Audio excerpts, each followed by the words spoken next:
Hello, and welcome to another session of Hearts of Wulin. This is The Bride with Pearl Nails. This is a four-shot setup here. We are using the more fantastical elements from Hearts of Wulin, which is a PbtA TTRPG that is available in PDF. There's also some hardcovers and soft covers out there as well.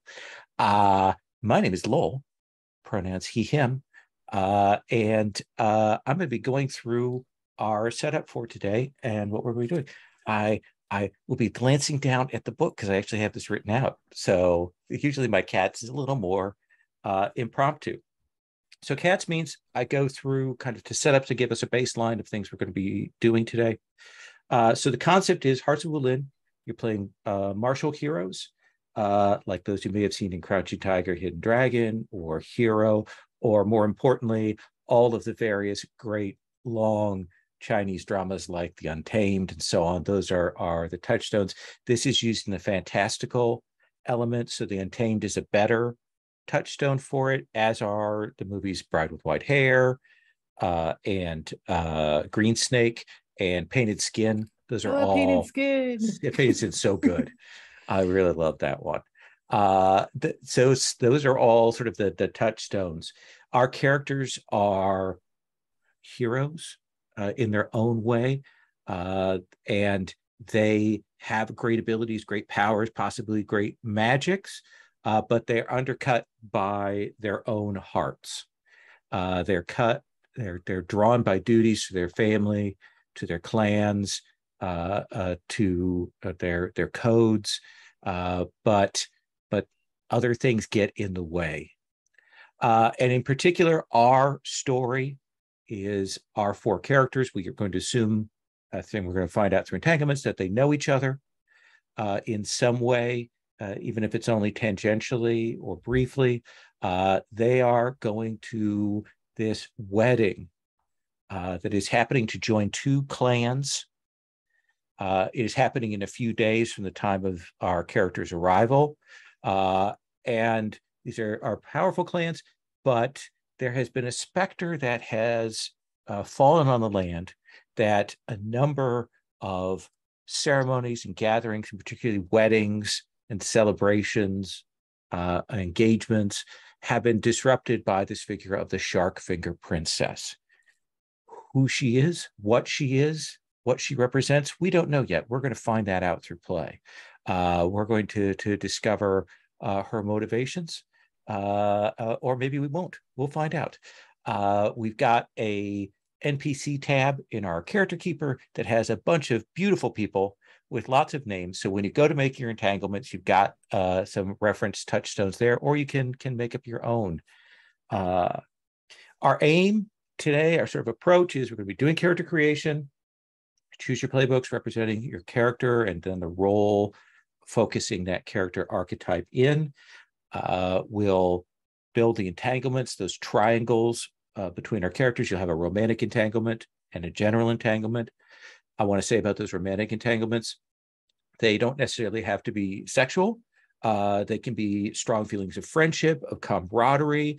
If you want a character that's particularly ace, you can do that. That's entirely up to you. That is open as a possibility here. But once we get that, we're just going to throw you into the mix, and then it's all melodrama. We just go we're downhill at that point for the rest of the sessions, with people banking against each other and misunderstandings, and the dice will betray you horribly throughout it. So that's how that's going to play out. The tone is melodramatic. In these stories, emotion, reactions, and passions are highlighted. Our characters have to maintain their facade in the face of trials. That's usually played fairly straight, but we might go from characters joyful in one scene to cradling their dead lover in another scene. We'll see how that swings back and forth. But one of the things about the tone is that we are playing with material that comes from another culture. You may have noticed I'm super white. And this comes from a whole tradition of novels and adapted TV shows, and now web novels and things like that. This really is something that we want to treat with respect and treat the source material, which I absolutely adore, with a real love through here. Our subject matter is going to be romance. It is going to be conflict. It's going to be all of those kinds of issues of personal drama and so on. That is very much, this is a soap opera with swords, and it has magic, and you get to define how that looks in here, what the fairies look like, what our exorcists or other sorcerers look like in this environment. That's entirely up to you how we do that. Now, all of that having been said, we do have a layered set of safety tools that we are using for play. I want to go through those very quickly. I know you're all familiar with them, but I just want to make sure we're on the same page. At baseline, we use lines and veils. There's a tab in the keeper for that. For a line is a hard line on something you don't want to see in the game or at the table. That's a complete accept. For anything you mark as a veil, you're okay with maybe its presence being in the game, but we would fade to black, or it would happen off screen. It's indirect. And then ask first is for anything that you're like, okay, that I'm comfortable with that topic, but I definitely would like a check-in before we go in that direction. So all of those things are there. I have some examples in that lines and veils list, but you're also welcome to add anything that you wish to that. And this is a living document. This can get added to, changed as we go along. We'll check throughout. When we come to that introduction to entanglement phase, I'll stop and I'll go through what we've made as choices on those lines and veils. The second thing we have is we are using the X card. X card is used, and we do it verbally with X card or else this gesture to mark out material that we find objectionable, problematic, that we find maybe hits on a phobia that we hadn't quite considered when we got to those lines and veils. It's also a great place if we start to head towards something that's a line and veil and we maybe haven't caught it, to X card to mark it out that maybe we need to stop and recalibrate. Can also be used if something is wildly off tone. It can also be used for play styles. If a fellow player is playing aggressively, intruding into scenes, that kind of thing in a way, X card is a good place to stop and mark it out, and we'll have a conversation about that. You never have to defend your choices for the X card. The only question we might ask is like how far back we need to go to move forward from that point.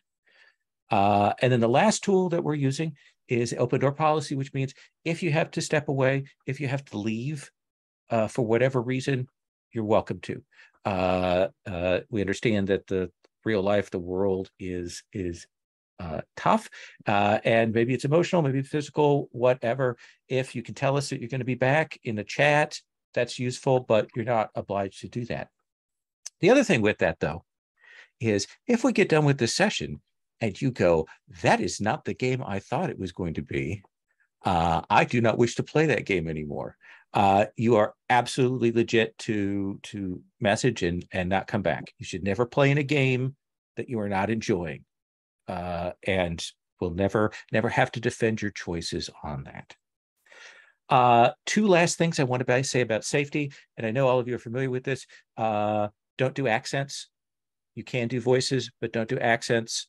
That's important. Two, we have a romance matrix as well on the lines and veils tab, basically to say, are you comfortable with having romantic scenes, interactions with PCs, with NPCs, or would you like ask first? And those are not necessarily mutually exclusive. So that's on there, and you can make that choice as we go along. Okay, see, I've got this down to about 15 minutes that I could do that whole spiel. It is rocket science now. So that is where we were at. And so what we're going to do next is I want to go around and see what everybody has thought about, chosen for your playbook and your role. confirm on that, and then I'll let people put that in the character keeper, put those choices in there, and have that available. And we'll go through that character creation process. I'll pause recording while we do that, but that's how we're going to work. So, Whitney, I know that you have made a choice. I would like to play the unorthodox, please. Okay, and which of the roles have you chosen? I've chose hidden. Okay, excellent. And then, Kat, you had a thought? Yes, I was going to do the Bravo, the Monster Hunter. Bravo, Monster Hunter. And Agatha, what are you thinking? I think I will go with villain. Okay. And reborn. Which role are you going to take for the villain? Reborn, 100%. Oh, okay. Excellent. We haven't had much play the villain. It is kind of a new playbook, so I'm very excited to see it at the table. I haven't seen it before. So yeah, I'm very excited. And then Sherry, you already have a name. I had a name, and my 3 playbooks are exactly the ones everyone's went for. So I will find another one that will fit because it's an awesome name, and I got to find the right one. Okay, it will work. Well, there are 4 left for you to choose I know from. There's lots to choose from. So character creation wise, there's a tab there in the character creation keeper to put in, to give you the guidelines to put in your look and name, or get a picture. And I've got that lovely Pinterest board. Agatha has an even better Pinterest board, but mine's pretty good. And then to come up with what the name of your style is and what kind of weapons are associated with it. Assign your numbers to your elements, and make your picks. If you've gotten your roll move, you can pick 1 or 2 moves. If you pick just 1 move, you can pick the other one in play, or you can choose both of them right now. I will say this, choices that you make here in session 1, we will check in again at the beginning of session 2 and see if you're like, oh, I made a terrible choice. You'll have the chance to reset that or make those changes at that point. So once that's all done, then we'll do introductions and we'll do entanglements. So I am going to stop the recording. I'm going to push this button a bit. All right. So now we're going to go through the characters and hear who they are. So Whitney, tell us about your character. Introduce yourself and your pronouns, your character's name and pronouns, and then give us the story here. You are muted.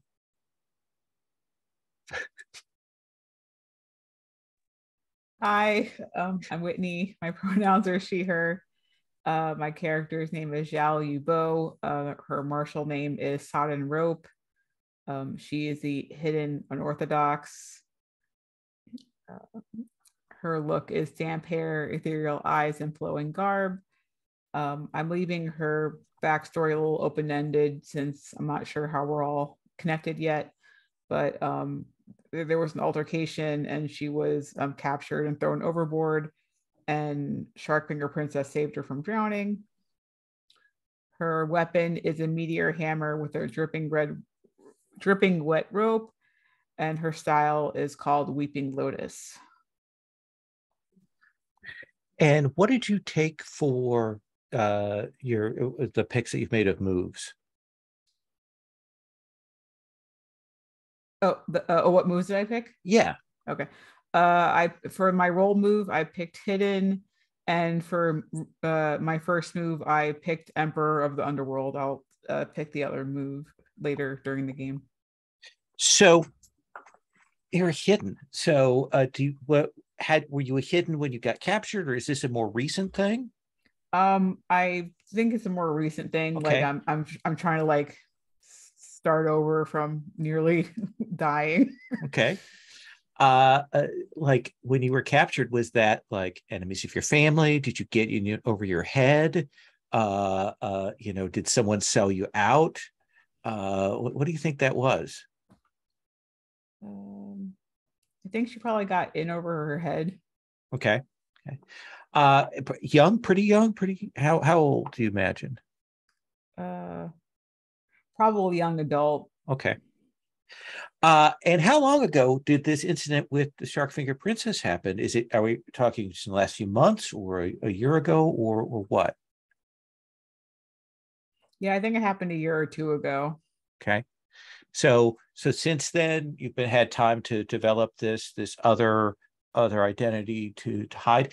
Do you think that you came from a martial, like a wuxia family, or were you just sort of a student in one of the clans, or what do you think your backstory was before you were captured?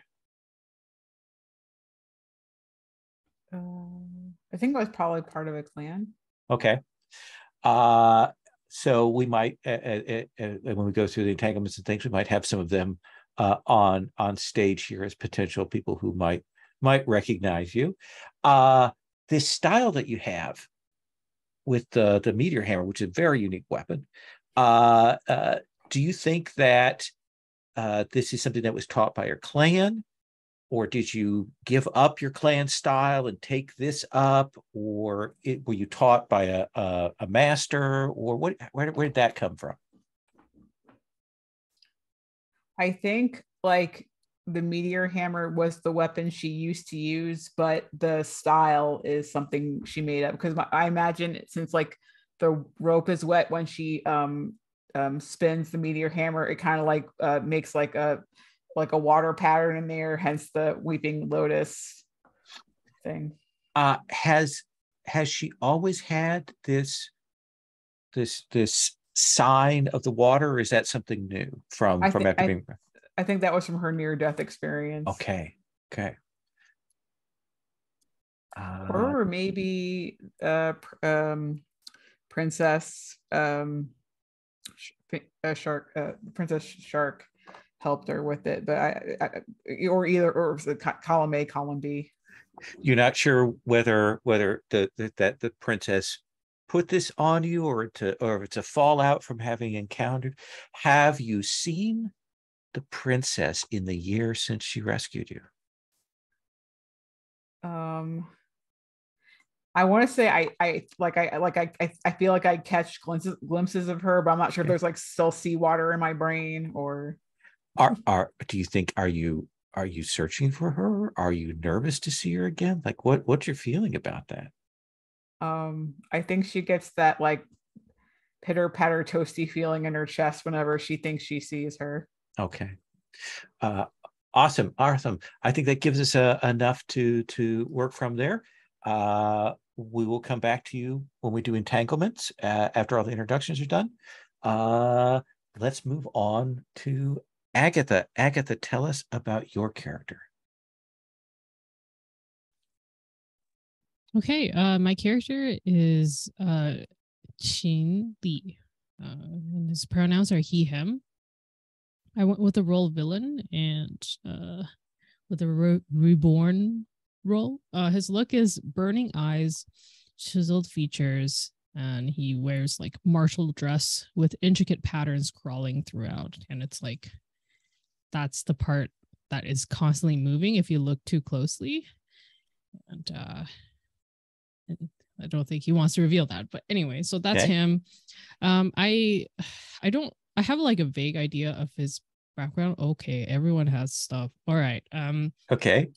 I what I'm thinking is that he something was like some kind of martial general, and then was like royally screwed over and died, but came back from death to write his name or his family name. Do you think that when you say come back from death, do you look the same as before? Or do we see you the same as before on screen, but everybody else sees you differently? Like what's did you come back in another person's body? What do you think that is? Oh, wow. Come back in another person's body. Okay.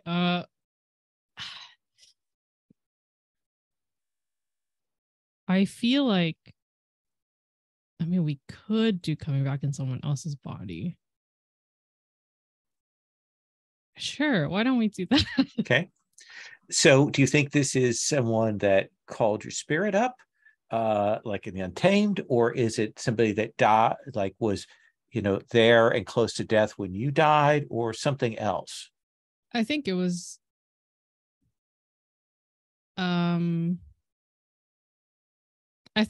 like a very loyal subordinate of mine who like used some like forbidden curse ritual, and then like drew me into his body, and he's dead now.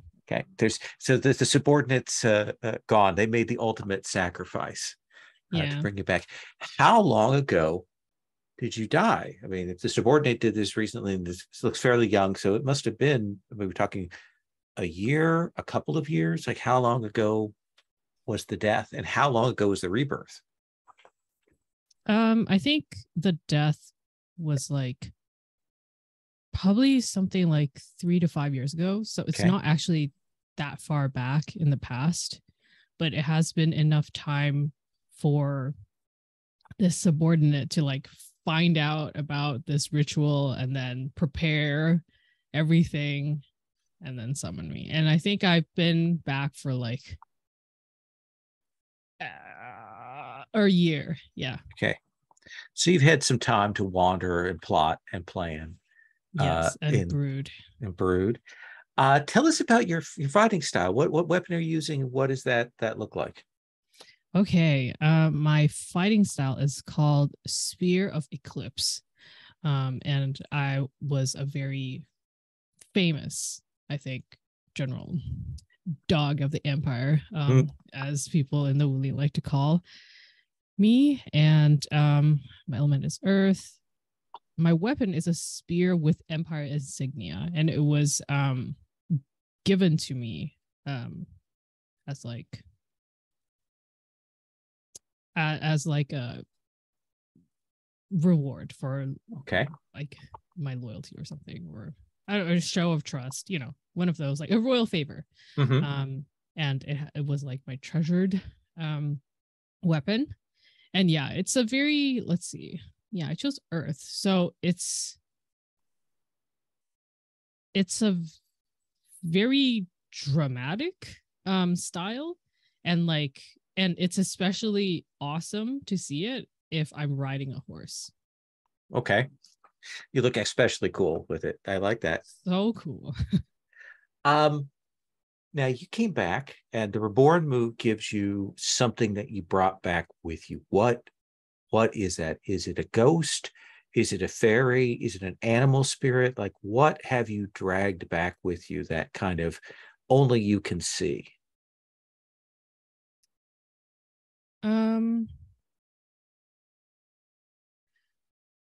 I think it is the ghost of someone else who also died at that time.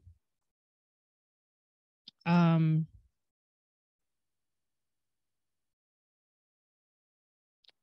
don't know if they definitely don't respect me, so I don't know if they were a part of like my army. So an enemy general, or maybe a disloyal subordinate, or something like that. Probably someone that's like oh, I know, a eunuch that was sent to me to give me like a royal order, and was like very snooty. Okay, so you have a snooty. They are played by a comedic actor on screen there. And what kind of sense or ability does the presence of this eunuch give you? All right, I forgot about that. I think, let's see. I'll tell you what, let's put a pin in that, because you can decide as we go along, like when it'll be especially dramatically cool. What have you chosen for moves? Okay, let's see. I chose Born Invincible. I regret my past and seek real redemption through sacrifice. When I take on the enemy alone, mark wounded, describe how I seemingly fall. My allies may escape. I can reappear later if I wish, but must narrate the twist which saved me. Nice. So yeah. And then the other one is Lover's Arrow, which is when I accidentally or deliberately interpret signs, messages, or go-betweens which tell of a target's affection for someone, I roll. And then I basically, my character's not a snoop, but me as a player, I am. So okay. That's the move. That is perfect. So when we come to the entanglements, we'll have to decide, you've been around for a year. So the people that know you, they probably know this persona from this last year. Do you think we'll have to kind of, when we do this entanglements, we want to make sure like who they know and what they know on that. All right. Let us move on. Sherry, by the way, in I should say, in interest of full disclosure, Sherry is in the other room, and Kat is my sister. Just so you know that. So just want to get that in case you're like, gee, Kat and Lowell sort of sound alike sometimes. There's a weird vocal fry there or something. So Sherry. Yes. So my character's name is Stillheart Bow. I'm going to continue the tradition of near death or death in the reborn. So essentially, I am taking the outsider and playing the cursed, and actually, it's a perfect fit for my concept. So it was awesome. I'm very pleased with this. So his look is he's very pale. He's cool to the touch. At night, you can see his breath, like it's foggy. He has very delicate features, but his eyes are sort of merry, like he really is enjoying life and everything around him. Essentially, when he was a kid, maybe about 6 or 7, his family was killed in an event. He doesn't remember much about it, but like everyone was killed, and so were lots of other people. But he was found about a week after the event and sent home, but he was cold and he was pale, and his heart doesn't beat very fast. And his relatives all decided that he actually wasn't the same person that he was, and they kind of were responsible for him. So what they did was send him to be trained. And what they did is they found him off on whatever traveling swordsman they could get to take him along with him for a while. And the thing is the swordsman would always bring them back, because what they didn't know is that he went everywhere with his little friend that he had met at this event, who had, to his sense, he had the sense that she had saved him. So his vanishing Mai, and she is a ghost. No one else can see her, but Stillheart Bow can.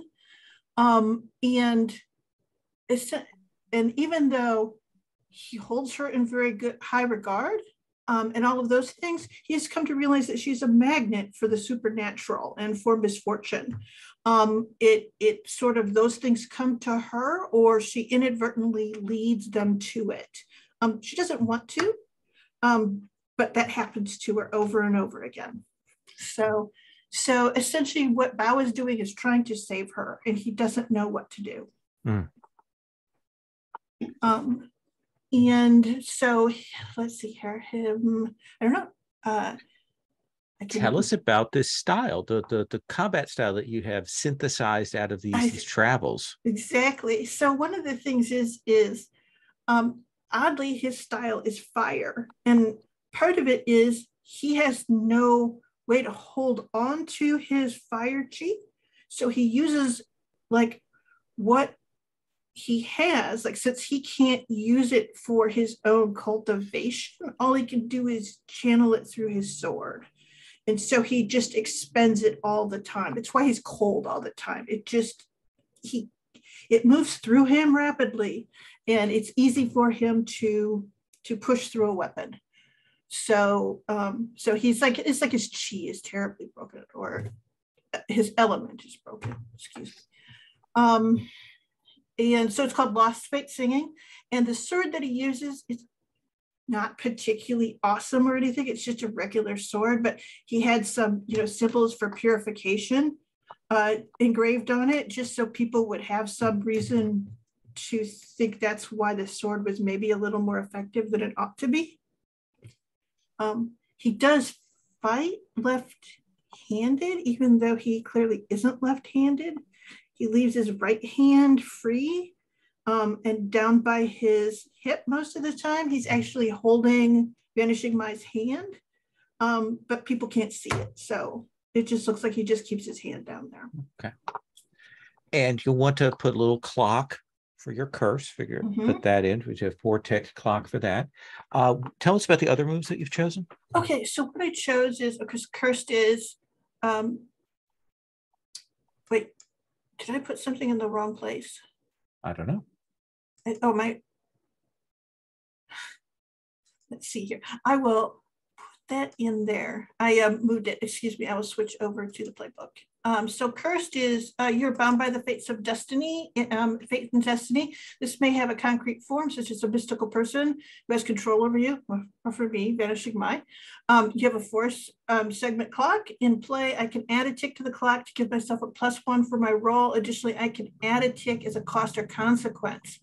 When my clock fills a future scene, will showcase a terrible event involving a close NPC. They might be injured, haunted, or seek revenge. You reset this clock when you deal with their issue.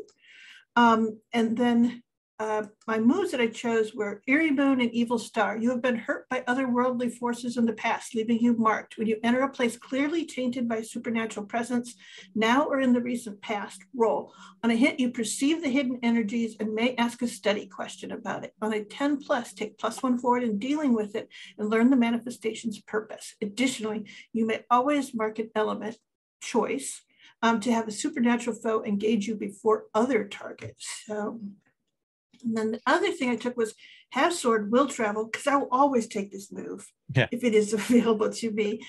So once per session, I can declare that I arrived somewhere in the nick of time to aid or intervene. Afterwards, I may explain how I came to be there, but I don't have to. What do you think when people see you? Like, what do they assume you do? Do they assume you're a poet? Do they assume you're a wuxia? What do you think they assume? He's a fairly mediocre flute player. Okay. So you've hired a terrible musician for the wedding. Exactly. I would put it there. He's self-taught, so you know. All right. I think that sounds fair. That gives us enough to work from. We'll come back to you with the entanglements. That brings us, last but not least, to Kat. All right. I am Kat. My pronouns are they or she. I am running Tanglan, also called Sleepy Orchid, who goes with pronouns she or her. She is a monster hunter. But she's sort of on the lam now. What happened was her mentor, his wife, fell in love with Lon and killed the mentor. And then when Lon rejected her, committed suicide, and now continues to haunt Lon. That's the monster hunter entanglement that I added. The moves that I took, one is come drink with me, which is as long as I interact with someone, you hold their attention, you may lead them into or away from a nearby location. If they wish to extricate themselves, they must mark an element or cause themselves major embarrassment. This doesn't work with violent situations. And the other move is heads for sale. When you ask your contacts for something rare or forbidden, roll. On a hit, you get what you want. On a 10+, they have precisely what you require. On a 7 to 9, there's a cost or complication. And then you can do choose whatever. In appearance, Lon is sort of painfully thin and tall with very long dark hair, kind of pale and mysterious looking, very kind of like almost goth in that sort of way. And her robes are shabby, but you can tell that they're clearly once of very high quality. And we're not doing entanglements yet, right? Not yet. Tell me about the weapon you're using. Oh, the weapon. It's actually the fighting style is called emphatic hail. And it's a pair of little clubs, and it's called emphatic hail because it's just like bap, bap, bap, bap, bap, bap, bap. It's uncannily fast. Do you think that's a style that she was trained in? Did she just pick it up? This is the style that all the nuns of her order use, is the emphatic hail. There you should see them in action. It's amazing. And so this is an order of nun monster hunters, or did you just happen? Okay. No, it's an order of nuns. I just like after this whole mentor thing, I was just like I had to take to the road, and I've become a monster hunter because I've got this fucking ghost following me around, so I might as well. And like what's the most recent monster that you had to deal with besides the ghost that haunts you? There was a suicide in a well in a little village that was catching children and drowning them down in the water. And I of course, exorcised the demon. Let me ask you this in terms of sort of setting here, because it varies from story to story and so on. Are you, as this monster hunter, are you well regarded? Do people? No. They very very much no. The Witcher, sort of the other way around. I get no respect. It's terrible. So while Taoists and exorcists might be treated with a little more respect, they get showered with gold. It's ridiculous. Yes. Okay. Awesome. I think that gives us a good sense of who you are. We're going to now come back around, and we're going to do entanglements. Each person is going to do one of your two entanglements. We'll go all the way around, and then we'll come back and do the second one. So with the entanglements, again, those are triangles. It's your relationship to another person that is complicated by a third person. And you should have a PC in one of those sort of 4 slots. You can have more, but at least one PC should be in one of those. So let me scroll back here. Zhao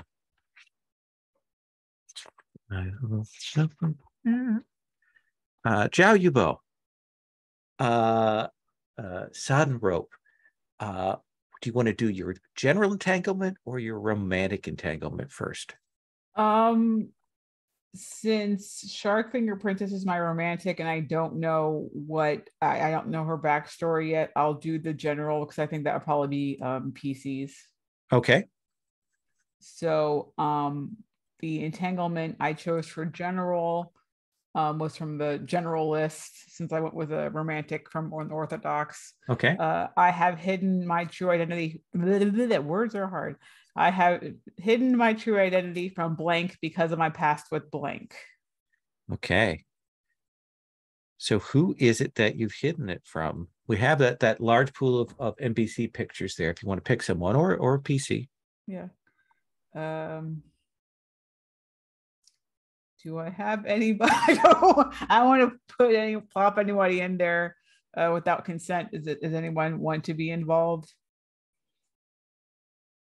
I'm fine. I would love to. Oh, everyone muted at the same time. We're all like, yes. We're all like, yes. Agatha went first. Go ahead. Well, I was just saying that I have my character has a very strong opinion about certain people. Okay. Because of his untimely death. So if you want, you can be hiding your true identity from me. Okay. Or you can be hiding your true identity from someone else because of your past with me, because I'm supposed to be dead. Ooh, interesting. Did I know you before you kicked the bucket? Well, if you choose the latter, then I would say yes. Okay. Oh, both of those sound good. Actually, that would make sense if you already knew me and that there was some kind of plot against me. Yeah. And then I died and then you were thrown into the water. Yeah. To be murdered. I like it. So who is this NPC who Zhao Yubo, and you have to kind of keep it secret from them? Okay. Ooh, okay. There's so many. They're all beautiful. I know. Very good avatars. I'm just gonna go by their name because these all look cool. I'm definitely gonna go with Onyx Viper. Okay. Yeah. All right. And so Onyx Viper clearly knows something about how am I saying that? Am I saying that Chin B? Chin Li, yeah. Chin Li. And so do you imagine that Onyx Viper, like, are they an exorcist who wants to get rid of ghosts, or are they like have resentment over the what happened with the ghost there? What do you think is the reason why you have to keep it secret from Onyx Viper?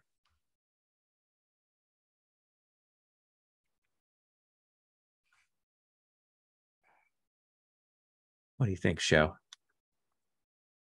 I'm sorry, can you repeat the question? Oh, sure. Sorry. So like we've got Onyx Viper who is like resentful about this dead general. Why are they resentful? Why? Ooh, do they think I killed him? What do you think there, Agatha? Or are you thinking something else? Wait, sorry. You killed You killed me? No. It's like a misunderstanding, I think. Yeah. Okay. So Onyx Viper thinks that Yubo killed the general, and or at least I'm the result of them kicking the bucket. Does that work for you, Agatha? Okay. I mean, yeah, that works for me, but I'm just confused as to, so you can't let them know that you used to know me because they think that you. Oh yeah, I guess that doesn't really make any sense. And are they like, yeah, good job? Or it could, the simpler approach is that this is somebody that you know, Whitney. Well, yeah. No, it does make sense because I'm pretending to not be me anymore. So there's a lot of sort of hidden identities there. Yeah. Let's leave it at that, and let's play and see what happens, because the more confusing, the better for the melodrama. Okay. We will get that worked out. Agatha, do you want to do your general or your romantic first? I'll do my romantic first. Okay. My romantic entanglement, the one that I chose is I saved so-and-so who I desperately love, but so-and-so took credit and has used that to begin courting them. So rude. Oh, so who is it that you saved, and is this a recent thing, or is this a thing from your time as a general? What do you think? I think it actually might be like within the past year after I am in this new body. So you met someone and they struck a chord with you. Who are they? I'm not sure. I'm opening it up to either Steelheart Bao or I will happily get all confused up in this. Yes. Okay, cool. Awesome. And I will be quoting. Who is the person now who's the person who took credit? I don't know who took credit. I can take credit. Wait, I thought, but it was you are you taking credit, or are you the one they saved? Ooh, you saved me. That's awesome too. I don't know. Which would you prefer, Agatha? Tell me how you're reading this. I think I would love to save Steelheart Wall. Okay. And have someone else steal the credit. Okay. Then find us an NPC, a delicious person for us to come and loathe for having taken the credit from you. Okay, it has to be someone really hot. Yeah, because now I'm like infatuated with them, right? Yeah, exactly. Ugh. So rude. I know who it is. It's Captain Feng. Okay. Oh, the one with the rose there. Yeah. So Excellent. when you play that character, will you have a rose in your mouth? No, I have my fan, but I don't have a rose with me.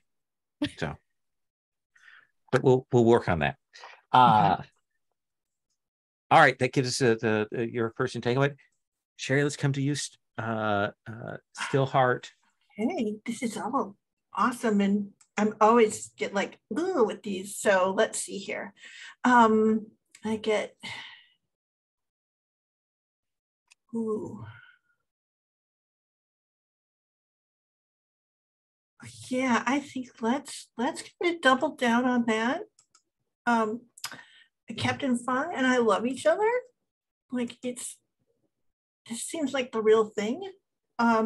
Unfortunately, and I'm actually going to ask Kat of Tong Li Lan of terrible repute if take the other side of that. Sure. That entanglement, which is, but that will change if they learn of my history with Tong Lan, because I figure since you're a monster hunter and I'm always fighting them, that we are actually probably pretty good buds. But all right, yeah, that works for me because I've got an entanglement with a friend that would end up nicely dovetailing with that. So yeah. Okay, cool. That would seem beneath you. That then why the captain might not be as enamored. That's what you fear? Yes, that is spoken perhaps not particularly respectfully of their order. I think that's fair. Let us come to Sleepy Orchid. All right. Well, let's do my general one then, which is that I suspect my friend Stillheart Bow's parent is a villain. Okay. And I so think maybe might, in this case it would be a guardian, like a guardian figure, because her family's dead. Oh yeah, I think their guardian is this sorcerer that has been causing all sorts of monster infestations. Does that work for you, Stillheart? I am cool with it. Who is this sorcerer? Yeah, well, let me look at the NPCs.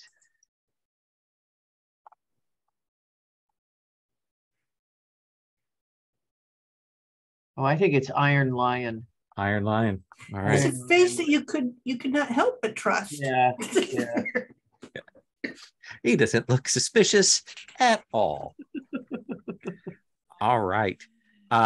So that brings us back around to show you, Bo. Tell us, we've got your general. What do you want to do for your romantic? Blank mistakenly, Sharkfinger Princess mistakenly declared their love for me, thinking I was blank, and it's crushing my heart. Oh, who did they mistake you for?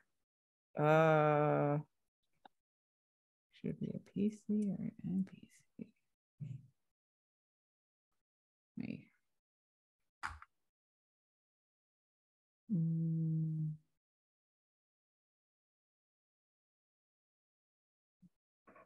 Perfect Cloud. Perfect Cloud. Back here. Oh yeah. Okay. Oh, and this was a chat conversation, but just to like clarify the general thing, Zhao Yubo is what she went by before her near-death experience, and so as Sodden wrote, she doesn't want Onyx Viper to recognize her. Perfect.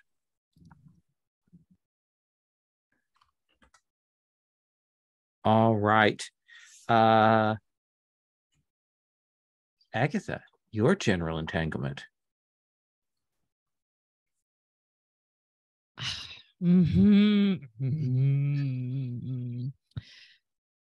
Okay.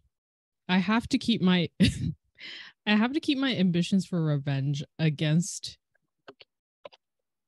shark finger princess. Oh, Hidden from my sworn friend.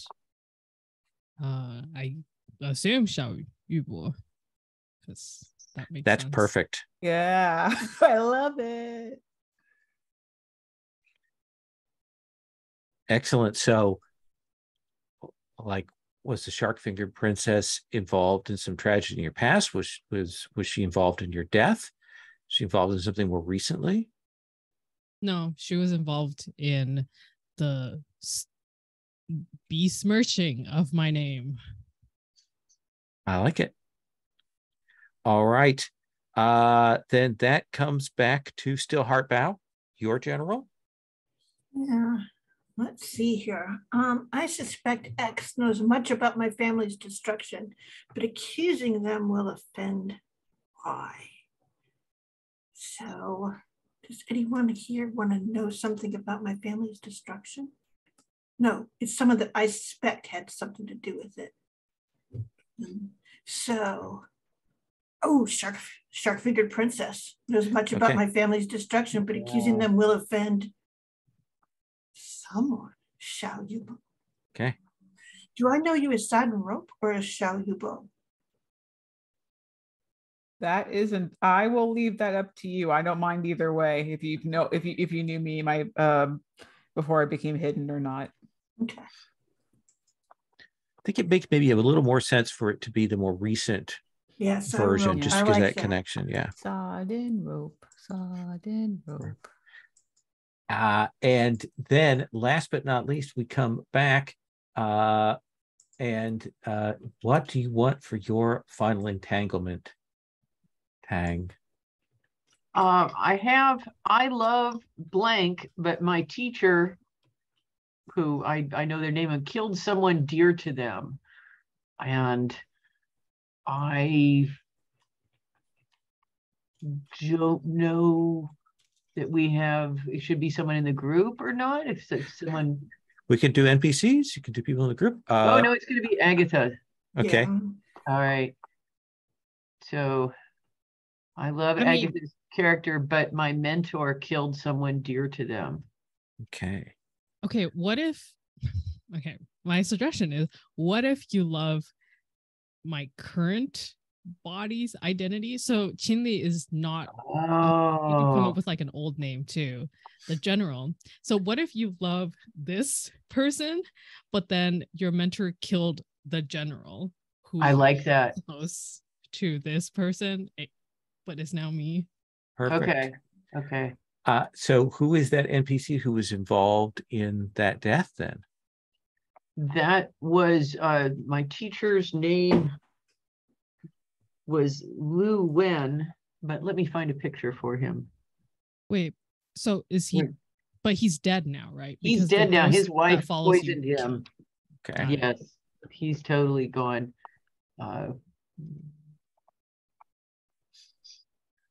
Let's make him, he was Lion Fist Killer, my mentor. Okay. Sherry and Kat, there's space in entanglements if you want more space for your entanglement sentences. I have trouble with the cells. They end up getting all weird. Yeah, you can put them down in the entanglement section. I see. Oh, I see. Yes, there you go. Thank you. Sorry. Thank you. Good. So they're easier to read. We are at about 9:15. We're going to take our first break here. We're going to take 10. We'll come back at 25 after, and we're going to get going. All right. So take 10. So this wedding is coming up in a few days. There's a gathering of these two clans that have been at war. We know that the groom's name is Righteous Jade. Bride's name is Dawning Joy. They are not yet entangled in your love lives, but who knows how that might change as we go along. Let me start with this. Whitney, what season are we in? Are we in spring? Are we in high summer? Are we in autumn? are we getting towards winter? What do you think we're in here? I vote for summer or winter. Okay. Which one? Which one do you want? Summer. Okay. So it's that hot summer. We can hear the insects in the trees. There's that shimmer in the air of the heat of it. People are mopping their brows as they travel along the roads there. Agatha, where is this wedding taking place? Is it on an island in a river? Is it on a mountain? Is it on an estate in a city? Something else? Where is it taking place?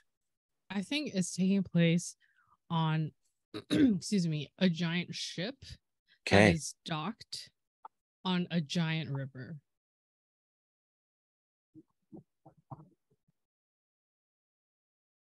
I'm glad I didn't go with the hidden monster because my tell was going to be fear of ships. Okay. So this is an absurdly large. We put a lot of money in the CG budget to do this ship. If you've seen, I think it was the second of the Young Detective D, where we see the boats there that are crazy large, and there's all kinds of river traffic along, coming this way and that. And tell me, Sherry, what is the nature of the groom's family? Are they a scholarly order? Are they an Orthodox order? Are they tied to the imperial family? What's important about that groom's family? They are artisans to the emperor.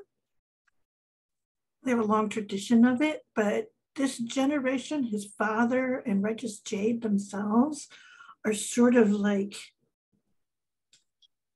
under their leadership, their house has prospered to such an extent. Like they've gotten, not only is the current emperor particularly enamored of their work, but so are the wealthy people. Like they would be anyway to try to impress the emperor, but people really love what they're doing right now. And I think that there's that beautiful screen behind him. Mm-hmm. So probably screen work.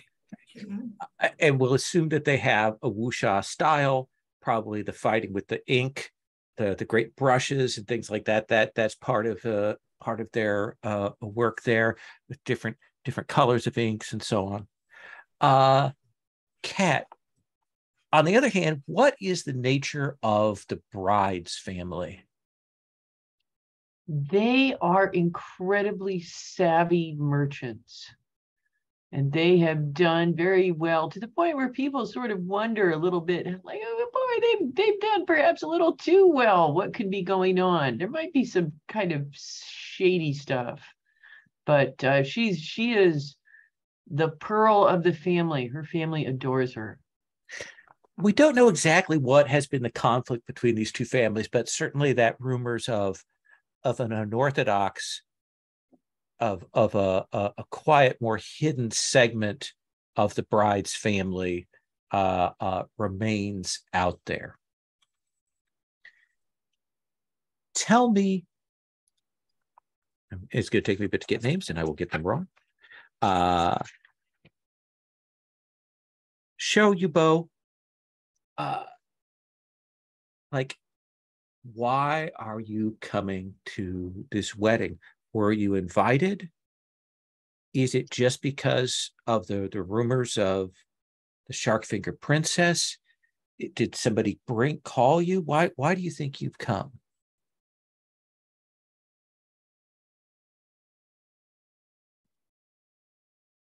You're muted. I think in one of my moments of thinking I see her, I kind of like I'm not even a +1. Like I'm pretty sure someone in the wedding party is like, who the hell is this person? Yeah, you got on one of these boats that was carrying guests out, and then you came to realize, in fact, it was this wedding group. Chin Li, on the other hand, what is your purpose? Why have you come here?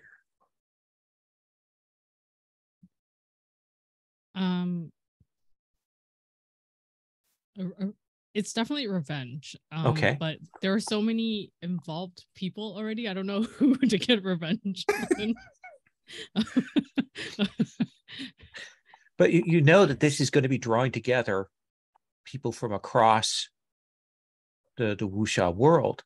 So anyone and everyone who was involved, and people, do you know everyone who was involved, or are you still trying to figure that out? Do you have a list of names? Okay. I do. I think this is the one thing that the eunuch, I guess I should give the eunuch a name. Okay. Let me look at the pictures.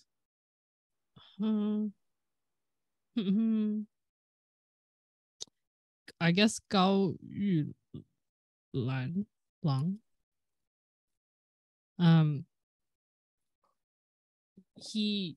He's the one who's been like pointing them out to me because he knows stuff that I didn't know.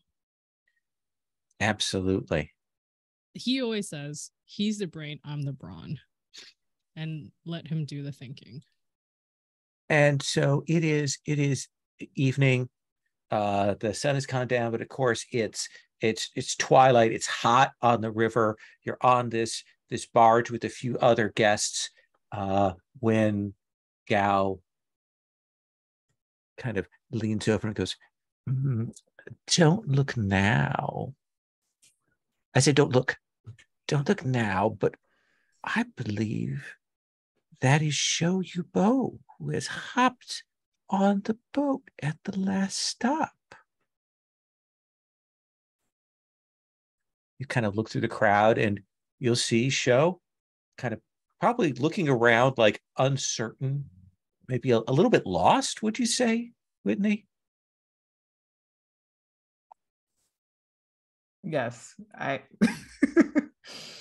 And I actually, so sodden rope is what would be said there, I think, the name. So. Yeah, or that's like, do you think the ghost or Gao Yulang would know her by her previous identity or her current one? That's an interesting question. I think it's a ghost, and I think the continuity for ghosts is terrible. So I think it knows her by sodden rope. I think. Got it. Like that's that one. Okay, I think I'm probably wearing one of those hats, and then like I'm just gonna tip it down and then look to the side to see you. And I don't know who sodden rope is. But I see you and I'm like, what is she doing here? And I'm gonna like jump over. Okay. So there is a lightness, and suddenly this figure is next to you. What do you say, Chin? Yubo.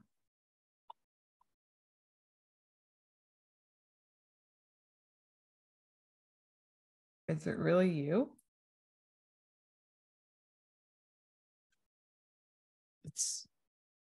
Yes, well, no. It's me, Huixing. So Huixing is the name of the general. Okay. Xinli is the name, the current name, and is the identity that I've taken now. Would I know it's a general? If I say my name, then you would know that that's the name of the general.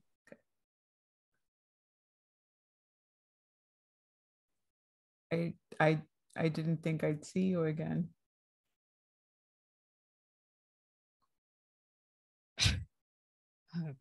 I was not expecting this either. What are you attending this wedding? I was following someone, and apparently I am where I do not belong.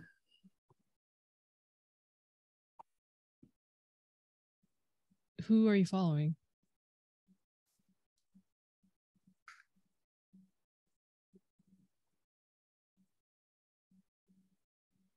You might find me mad, but I thought I saw the Shark Finger Princess. And I'm gonna like, should I grab you by your like, I guess it's like lapel? Where?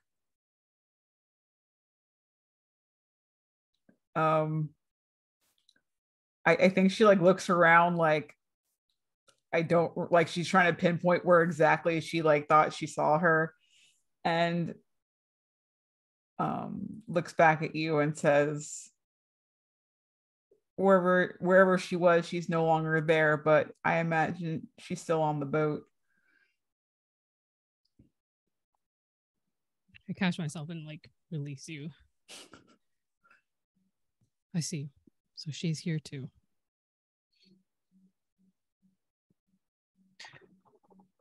And I'm going to cut there. Still heart bow. Why have you come to this wedding? Oh, well, let's see here. Of course, Captain Fang is going to be here. Yes. So that is the good news. Also, I cannot deny that I was told to be here by my mentor. See here, let's get his name. Iron Lion. Mm-hmm. He wants to talk to me about something. And then, because all of the omens happen in threes, little Mai was most insistent that I get on this ship. So I know something bad is going to happen. And Tanglan, have you been following Bao, or is it a happenstance that your paths cross on this little boat? It is happenstance because I have come to this wedding because every few months I allow myself a glimpse of my love from afar, from across the room. I just kind of catch a glimpse of him, see Chinli, and then kind of go back about my business. It's like every 6 months. It's very I regulate it. Okay. Finally time. Do you think this is the time you're going to admit your feelings? Well, every time I think this might be the time. So yes, it might, but so worried about that. So I think Stillheart, given Tang sort of muddled up in their emotions, that it is that tug on your sleeve by Mai that will, and then kind of draws you down and whispers and points you towards Tanglan. Oh. Well, that sort of just underlines the whole thing. I'll walk up behind her. She's like, seems very intent on something. So I stand behind her, look where she's gazing, trying to figure out what it is. But I can like catch sight of all kinds of things that have nothing to do. We've seen what Tanglan is looking at from the camera from her perspective. You can tell still her bow just like has no sense of like who Tongli is attracted to, and it's like looking at the jugglers in the background and the little kids racing by and the lovely fixtures. And then finally, Tongli. And Tongli will spin around very quickly and look a little flustered to see you there. Oh, hello, Stillheart Bow. Not on the hunt, are you? No, I was looking at the jugglers. What's the jugglers? They're very Yes, talented. the jugglers. You're so perceptive. I'm always amazed by how perceptive you are. That's me. Yep. So, I'm glad to see you here, though. I just want to give you a little warning. I'm kind of getting that feeling something bad is going to happen. Uh-oh. So I'm glad to see you here. But like what sort of something bad? Oh, demons, murder, the whole shebang. And you see like the eyebrows go up a little, like each time there's a new word. Okay. And it sort of stops because I don't know what yet. All I know is, the omens have come in threes. The omens come in threes. Well, I'll keep an eye out then. Good job. I will too. Keep an eye out for you too. Might need your backup. You might need mine. I'm here for you. Hey, do you think those jugglers would like it if I played flute? And it's already pulling his flute. Won't drink it.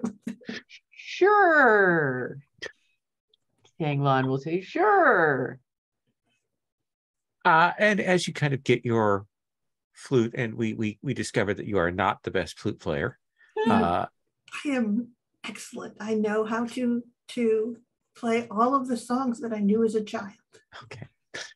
Single melody is what I can do, And and because I am not a nautical person, we will say the back of the boat and the front of the boat. So we will see that Yubo and Chin are towards the front of the boat, and Stillheart and Tang are towards the back of the boat. And there's maybe another 5 or 6 people kind of in the middle, but you two at the front, kind of that sort of focused talking, and then you realize that a fog has come up on the river. And you've heard, the fogs can come in like this, but this seems preternaturally quick. The speed with which suddenly the fog is around, and the lanterns that you'd seen on all of the boats around, now they're just kind of dots of light in the mist, and even those are starting to be extinguished. And the boat pilot, you hear kind of a hurried discussion of, this seems unusual, something is going on. What do you do, Yubo?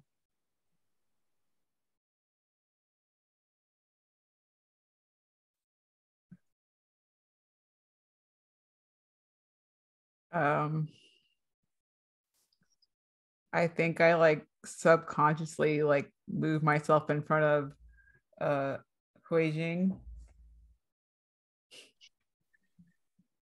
Kind of position yourself. And for you, Lee, when this mist comes up.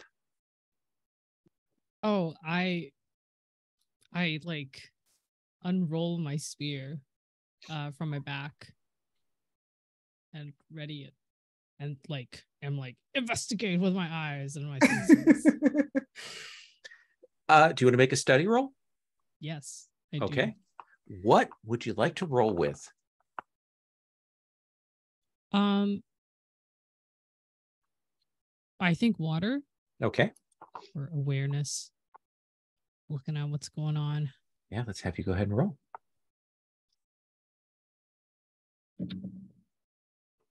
Okay. Excuse me. I rolled a 9, and then the water is 1. So that's a 10. 10. So you have 2 hold to ask questions or make declarations. Oh, right. Oh, I forgot about this amazing mechanic. Okay.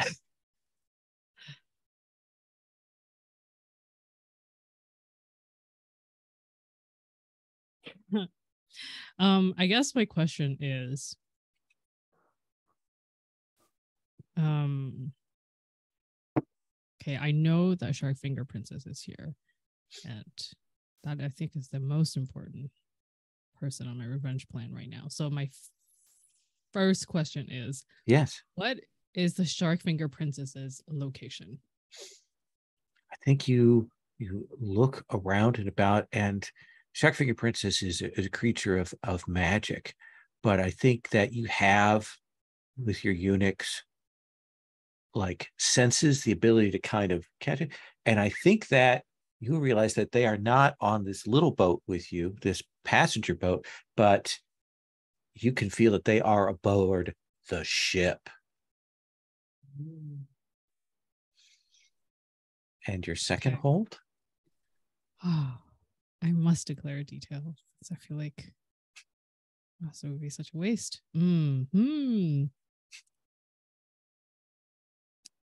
Okay, let me look at everyone else's.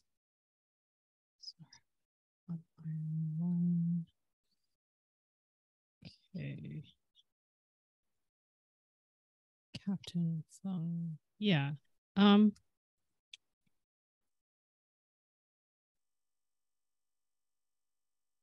think in addition to Sharkfinger Princess, Captain Fung is also there, and they're like in the same space, like room or whatever. On the ship or on the boat with you? On the ship. Okay, so I think that we get a glimpse of that before the fog maybe rolls in. Maybe you catch a glimpse and see them on the forecastle. I don't know boat terms. Anyway, they're up there looking out. Still Heartbow, you and Tang are kind of at the other end of the boat when this fog comes roiling in. What do you do? Oh, I play one last little trilling note on my flute, and I tell the jugglers to stay by the light. And I'll sort of turn around to Tang, and I will say, I think this is our signal. And I'll look around. I have an excellent skill for understanding I've been hurt by otherworldly forces in the past, leaving me marked. So I know that I'm in a place clearly tainted by supernatural presence that is just now rolled in. So I would like to make a roll. Okay. What do you want to roll that with? Oh, that's a good question. Let's see here. How about water? Because we're on the water. That makes sense. I know it does. It's about the most sense I ever make. Okay. So go into the. There we go. Sorry about this, guys. Okay, I'm rolling 2d6. I'm adding 1. Absolutely. So I get an 8. Get an 8. So you have 1 hold. Yes. That I can do all kinds of cool things with, right? That is true. All right. I better see what those cool things are.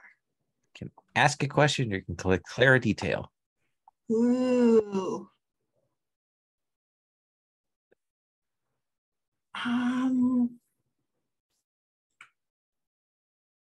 I think that when the fog rolls up, we can hear some music playing, like it's traveling with the fog. Absolutely. Yeah. We'll hear that the sound of a stringed instrument and a pair of flutes that seem to be playing like in a weird kind of discordant music, like and it's growing closer to where you are.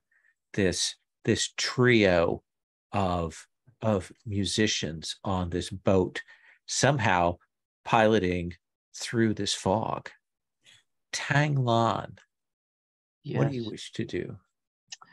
Well, you see Tang Lan just starts rolling up her sleeve and kind of like pulls her thing back and kind of readies her 2 little clubs and stands there looking vigilantly about.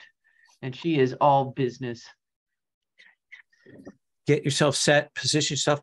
And I think that's the point at which you'll feel the boat kind of do as something big runs under the boat and tips it briefly and then back. I think through the fog, you can see this shape, maybe an enormous serpent of some kind, starting to rise up on one side.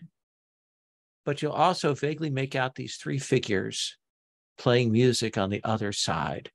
That, so you say again, so come back to remembering everybody's names. You bow.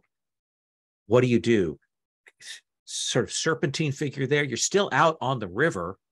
Fog is around you. These musicians are over here. What do you do?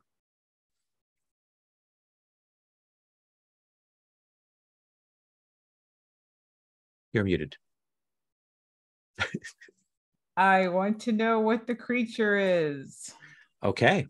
Let us have you make a study roll. Okay.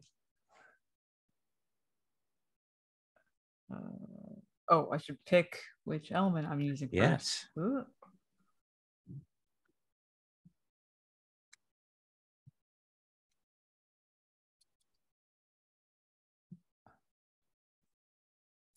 I will be using wood.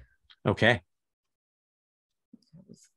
I rolled a 9 and my wood is 0, so it is Okay. a 9. You have one hold. Okay. Do you want to ask a question or make a declaration or assess something scale? I think I want to ask a question. Okay. What kind of creature is this? So it is definitely a summoned sea snake, enormous, big enough that it can tip the boat over. And it has clearly been commanded to do that, to tip the boat over and to send everyone here into the water. And already it's jostling the civilians who are on here, are like grabbing at the sides, like they are trying to keep themselves from going over. Does that seem like a fair answer? Mhm. Okay. Yep. Chin Li, what do you do when this happens? Okay. I mean, okay, I don't know that Stillheart Bao is also on this boat. Not yet. So I currently don't know. I only know that Xiaoyubo is on here, and Xiaoyubo can like 100% handle herself. So I'm not worried about safety. So I think with the like roll of the boat, I'm gonna hop off and like beeline for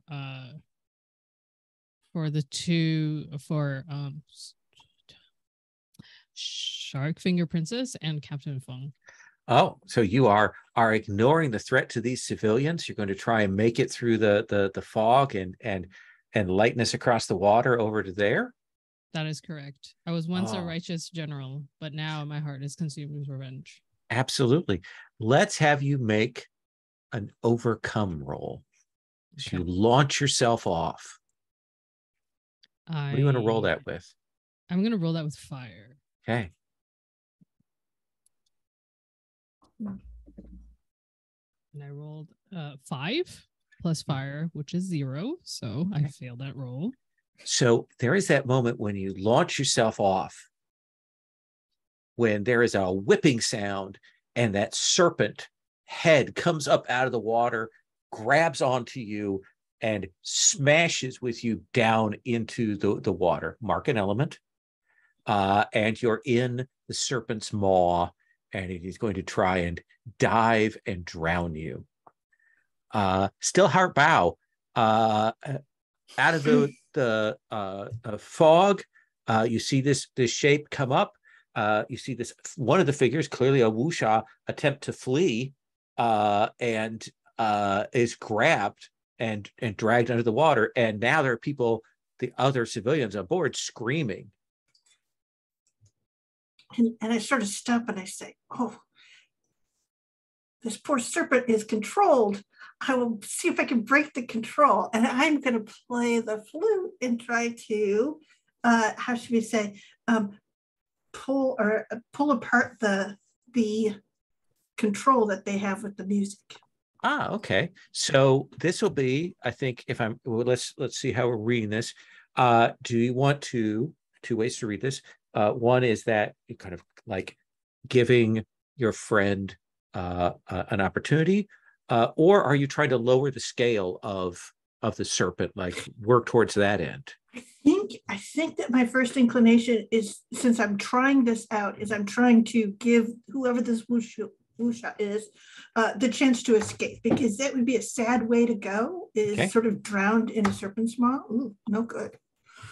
So yeah, and I think it makes sense to use fire because it's creativity, speed, and passion. So this is essentially me reacting very much off the cuff to do this, and it is sort of a fight for control. So I don't think that's entirely out of things. So I'm going to roll 2d6, add 2, and see how it comes out.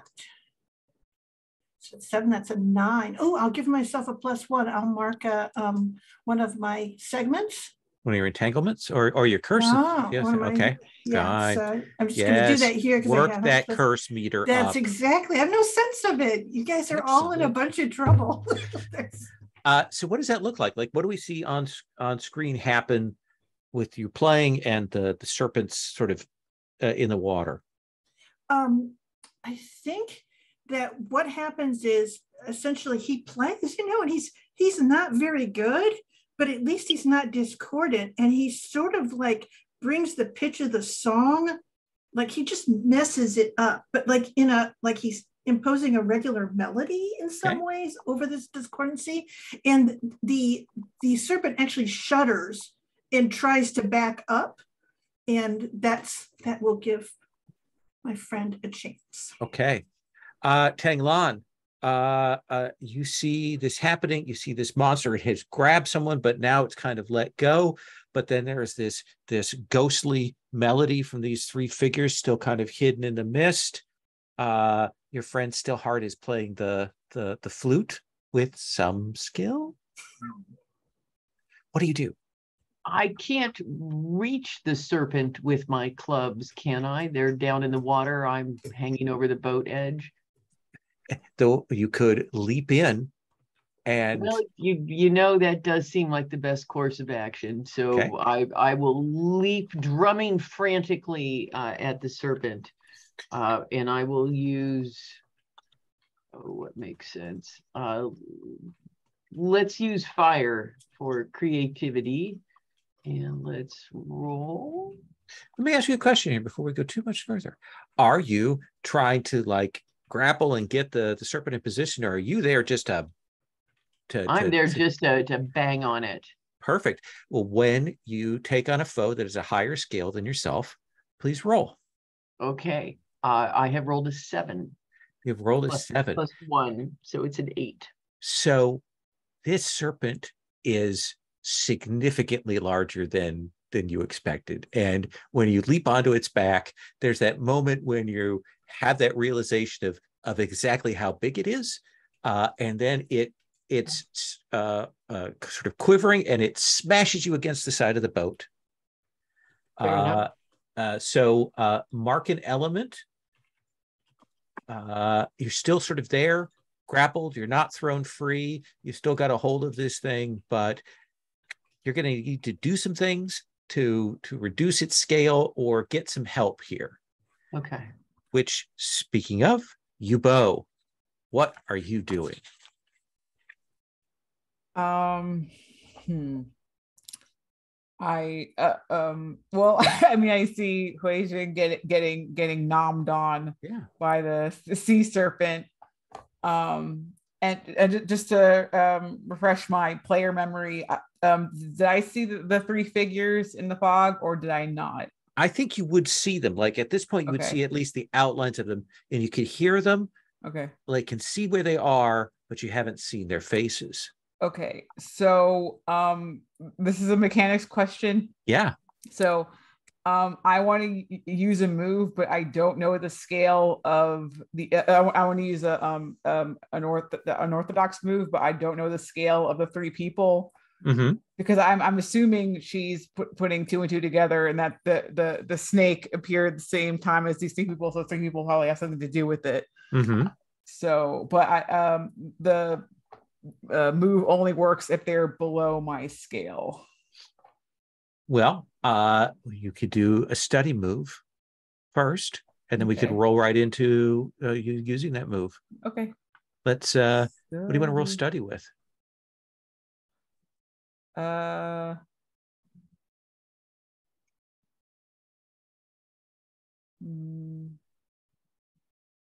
because I'm like, I gotta do this. Yep. Sounds good. This needs to happen 5 seconds ago.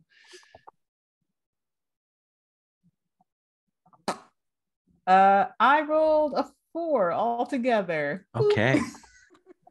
So I think that you move over to that side to try and get a glimpse of this. And I think that's the point at which Tanglan is smashed against the side of the boat and you go hurtling into the water yourself and kind of splash into there. And what I think I want you to roll inner conflict, because you have once more been thrown into the water against your will. So what do you want to roll inner conflict with? Good question. Metal, because I'm trying to keep it cool. Absolutely. All right. Oh my god. Oh, hopefully I roll better this time. 5, 7 altogether. Okay. So you can mark one of your elements to keep your calm, or you're kind of flailing around desperately and like trying to grab onto something and kind of making a scene. You can choose whichever element you want to mark. Right. Okay. Let's make a scene. Why the hell not? Okay. So crying out, kind of splashing around in there. Chin, you've gotten free from the maw of this serpent. Kind of look up and you see that somebody's on the back of the serpent, but then you look over and you see Yubo in the water flailing. Does Yubo not know how to swim? But then there's also revenge. Yubo not knowing how to swim, but they're clearly struggling, and I am currently no longer struggling. So I will resolutely swim towards it. Because I'm in the water, right? Yeah. I was like, okay. Push it. So I think it's an overcome action to swim over and pull them up out of the water. Yeah. Okay. Sounds good. I'm gonna do that with metal. Okay. Because I need to be like precise. And holding my breath, swimming over. All right. Overcome. Okay. I rolled a 7 and then plus metal. It's 8. So I think that you will grab on and drag them up.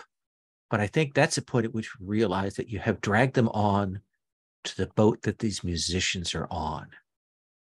The two of you kind of sodden, kind of pulled yourself up onto this, and you will see these 3 figures. And so fairly large enough to have a fight scene, boat, and these figures with these veils. But even with the veils and the fog, you can see that their skin is pale, that they have the ghastly pallor of the dead, and they continue to play their music, though one of them begins to turn, and it's almost like you can feel that music turning your direction to strike at you. Still heart bow. What do you do? I think I've been playing, and then I can't take it anymore. And I put my flute down and I go, all my friends are here. This is excellent. I will join you. And I think that I will launch myself over to the ship, and I will go there by way of the serpent's back, so that I could kind of grab Tanglang. So Okay. I'm going to assist Tongwan out of the situation. If I Okay. can. All right. That feels like another overcome. Okay. I am willing to try this. Let's see here. I am in a very good mood. So I think I'm going to go with water +1 and see if I can roll decently. Fingers crossed. 6, 7. So that's a 7. 7. It's decent. So I think you'll do that, but I do think that you're going to have to mark an element. Oh, really? Yeah. Oh, yeah. I think I dropped my flute. Yes, and I'm dismayed. No, I look down in the water. I see it sinking into the river. I'm like, my flute. Tong, you're kind of trying to reset your grip on the serpent, and then there's that feeling of somebody grabbing you on the back of your shirt, and that lightness leaping off of it onto the deck of this other boat, and you'll see these 3 spectral musician figures there. The serpent is still in the water. But I am not any longer in the water, correct? That is correct. Pulled out. What do you want to do? I'm going to throw my clubs at the figures. Okay. What else could I do, I think? So you can move and attack the closest of these 3. That is what I would do. Okay. They are individually on scale with you because there are multiple people that they have to assess. If they were just one person versus them, they would be above the scale. But let's have you roll. All right. I'm going to use water. Is that your style element? It is. Then yes. So it is a... Wait, did that not show up? Let's try rolling.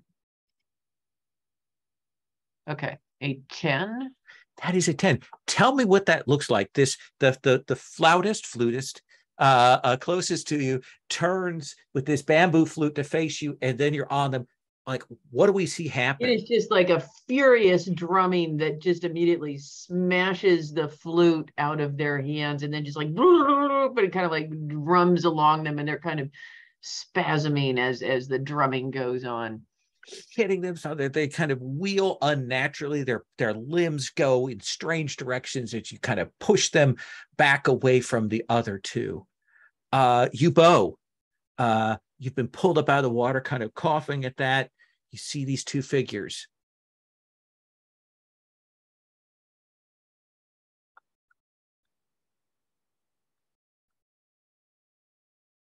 You're muted. You are muted. Okay. So you said they are, if we're going just against just one of them, we're even in scale, right? Because there's so many of you here, you've kind of broken their scale, so now they're on your scale. There's the flutist that turning towards you, and there's another figure with a zither that they are plucking. You're not supposed to play it that way, but they are. Okay, so I can't use my move, so I will attack them instead. Okay. What is your style element? Metal. Okay. Then roll with metal.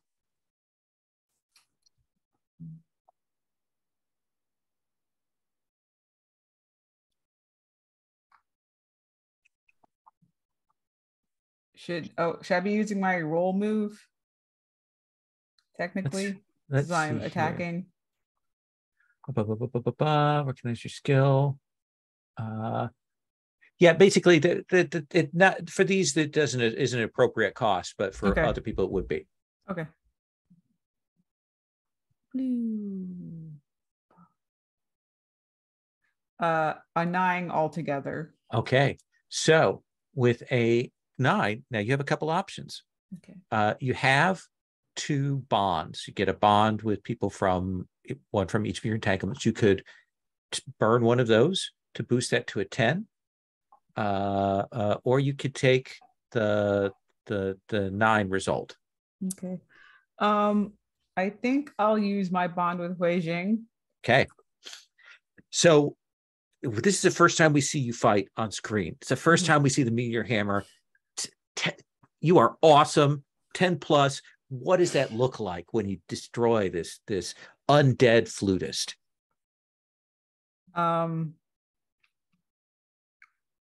So like I feel like she like kind of like hides the meteor hammer in her sleeve.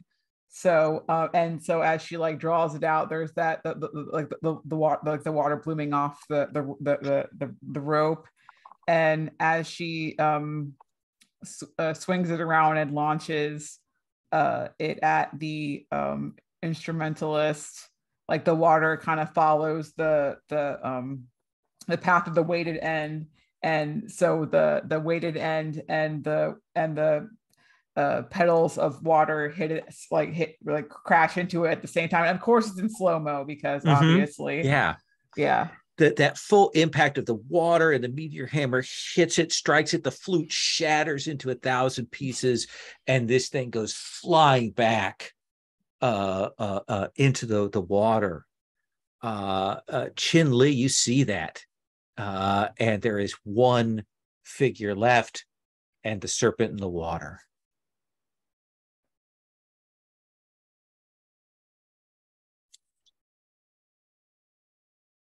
I think I definitely give people like a like good times. Like this reminds me of old times, that kind of look. And then I will try to strike the last person. Okay. They are on your scale. Go ahead and roll with your style element. Okay.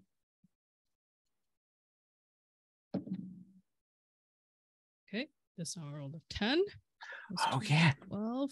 Oh, yeah. So this is the first time we see your spear in full action on screen. What does that look like? All right. So I like shake my spear, and like the cloth that is wrapped around it like falls down, and then you see like what do you see? You probably see like it's black, like painted wood black. It has like the red tuft that is always like beneath the blade, just above, the shaft, I guess. And then you see like there's like a loving close-up, because I feel like this was one of the props that was like really they spent some time on it. Yeah. And it's like the carving of like a golden dragon like going down the spear. And oh yeah, what is my, hold on, let me double check what my move is. Spear of Eclipse. Yeah, and then you see at the end of it, it's like the tail is at the top and then the mouth is at the bottom, like going down with the spear. And then you see the mouth, it's like closing on this orb that is painted red. So the dragon is gold, the orb is red because the dragon swallows the sun. Nice. So like, what does that strike look like? Like, what do we see of your style? Is it just a single strike? Is it a sweep? What do you think? Yeah, I do think that there's a very like dramatic spin of the spear before striking, and but it's definitely like a stab. Okay. Crashes through, those strings snap as the spear cuts through them like butter, goes through, pierces this thing, and I think that will, you'll hear the as the body kind of ashes up and gives way as this spear goes through. And still heart bow, you'll hear this roar of this serpent behind you, as like it was a control had already been disrupted by your earlier flute song, but now it kind of rears back. What do you do?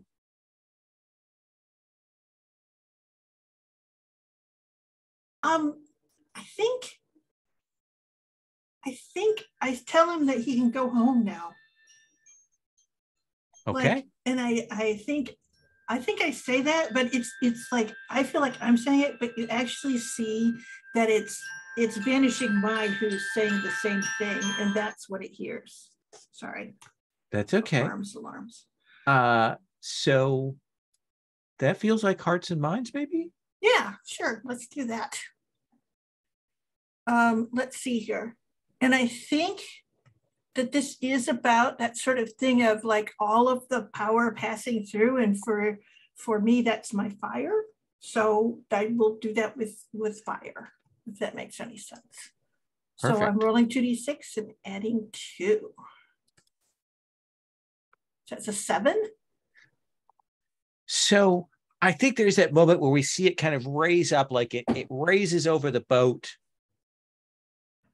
like it's going to come down and maybe smash it, but then it'll turn and maybe looks at Tang Lan for a moment. You know, Might recognizes Might, Monster Hunter recognizes Monster, and it will go into the water and slip away. And even as that is happening, the fog is kind of lifting, and you're hearing people now. The sounds of the river have been blanketed and silenced by this fog, but now you hear people giving a hue and a cry, and the people on your boat that you were just on are steadying themselves. They don't know what they just saw. But the 4 of you are there together on this boat. Bao, what do you say to your friends? It is a bad night for flukes. Three in the river. I say we should go and have some good warm wine. Join me? Yes. It is good to see you all again. Doesn't bother to check to see if he needs to, introduce any of you. Don't know each other. It's like we're at a con. Maybe. You all know each other, right? If I know you, you certainly know each other. So, yeah. And and he'll leap back to the boat, intent on some delicious wine. And he's never hot, so he's always good for warm wine. Sodden Rope, do you follow, or do you do something else here? Do you address the others? What do we see? I turn to Huijing first and say, I see you haven't lost your touch, but I think she's waiting to see what he does first. Okay, yeah, you look at me and I'm just like looking at Stillheart Bows, like I guess retreating back because he already left. And then if someone were to go like this, then I would not see it.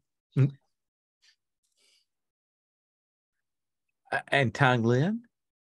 I'm following Stillheart Bow because warm wine sounds like a good idea. I'm wet. I've been in the river. This has been smashed against boats. Definitely warm wine is called for. Then, if I may kind of cut forward a little bit, you will see a launch has come out from the wedding ship, fairly large, with rowers heading this way. It has the mark of the groom's family on it, and they've clearly picked up that something strange has occurred. And as it draws close, you will see that Captain Feng is there on the prow, kind of looking to see what's going on. But you will also see with them is Perfect Cloud, who is there, as well as some like a magistrate and some others. And As they approach, Captain Fung's says, what is going on? What is all this? What is the noise? And I think I'll lean forward and I'll do like this. Like clearly not going to shout. Still heart bow.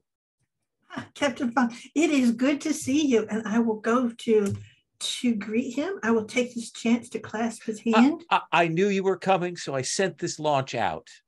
Thank you. Thank you. It might have been a rescue vessel, but all is well. There was a large serpent that was up in the river and sort of giving the boat a little bit of a push now and then. I see. And who is this with you? I turn around and I see Tanglan and I look away as if I didn't see and I introduce Shao. Wait, now here you're Sodden Rope. And I say, oh, this is the fine fighter, Sodden Rope. I hope that you've heard. Most accomplished. Heard that name. It's a recent figure in the wuxia world, if I recall correctly. Yes. And the most benevolent and upstanding of warriors, King Li. Oh, we know each other, don't we? Oh, right. Sorry. I was like, how does he know me? Oh, as Chile. Yeah. I think there's actually maybe like a moment where I am like remember. Yeah, I'm like, does he know who I am? And then I'm like, oh, right. And I will stoically like cross my arms and nod. As effusive as ever. It is so good to see that some things are constant in this life.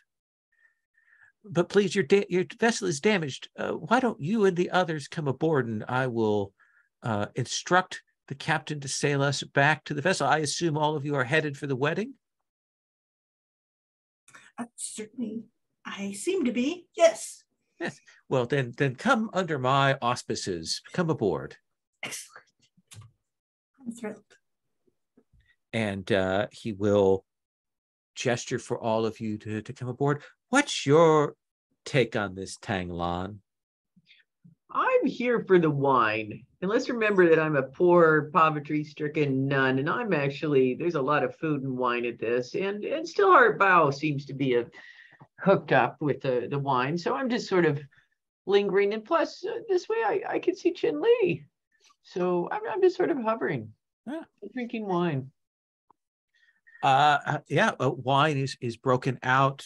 The vessels are bought and they're poured into bowls. Sodden Rope, what's your reaction to all of this? Especially when you see Perfect Cloud. Yeah. I think I like pointedly make sure that we like don't make eye contact while we're drinking. He does approach you. Sodden Rope. Our paths cross again. It seems like you keep turning up where I am. How unfortunate. Have I done something to offend you?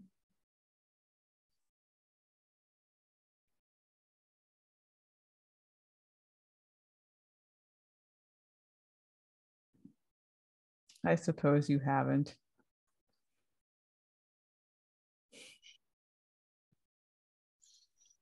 Why are you here? And he leans forward and he says, the Sharkfinger Princess is mine and not yours. And then he leans back and turns away, puts his back to you. I feel like an inner conflict roll might be on the table at that point. Good news is you get to mark XP whenever you roll inner conflict. Okay. Oh, so I should have marked I should have 2 Yep. experience points at this point. I'm so angry and stressed out. uh, hmm.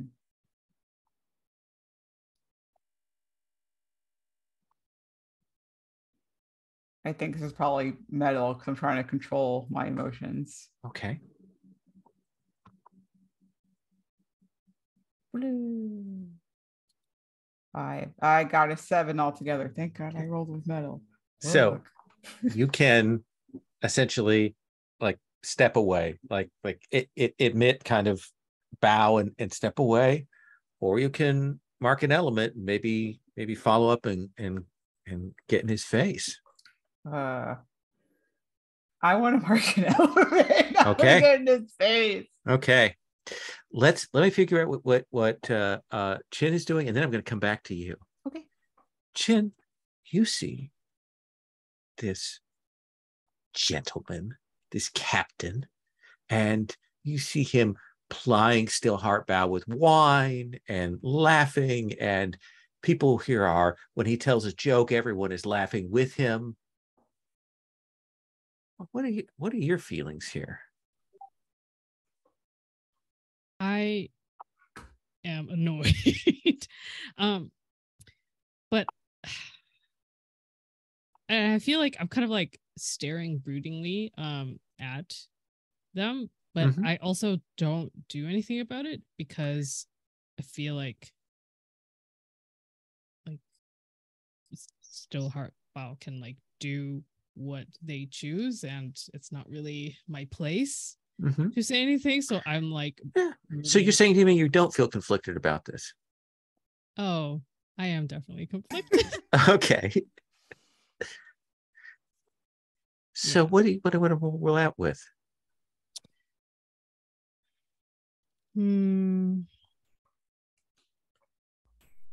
I think maybe wood. Okay. Like patience. Yes. Okay. I rolled a 10, but my wood is -1, so that's a 9. It's a 9. Do you want to mark an element, or do you want to kind of walk to the far end of the ship, kind of like clearly upset?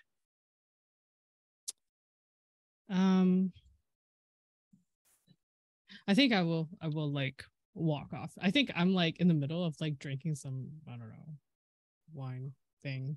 And then I just like put it down with like a loud, I don't think I smash it, but it's definitely like a loud noise. And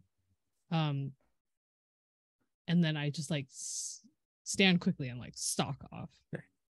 Visibly angry, visibly upset by something.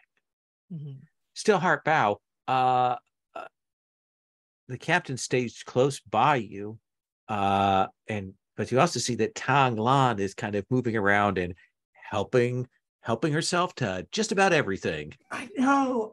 And I try to keep the captain's like attention on me, so that it doesn't notice, kind of.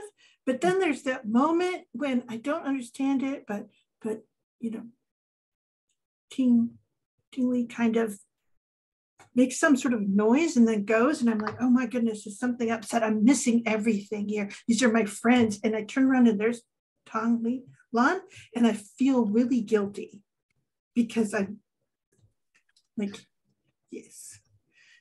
So I kind of stop and I'm like, I will be back in a moment. Would you like to roll your inner conflict? Yes, because I'm going to try to figure out if I have the courage to go. Okay. Okay, so I guess, let's see here. I will probably roll, just got to roll a stat and put that into danger, right? I'll roll water, trying to be a good person, but it's scary sometimes. 2d6 plus 1. Oh, a 4. So what do you do to embarrass yourself here?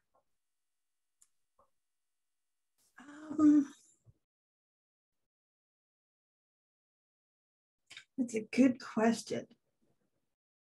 I think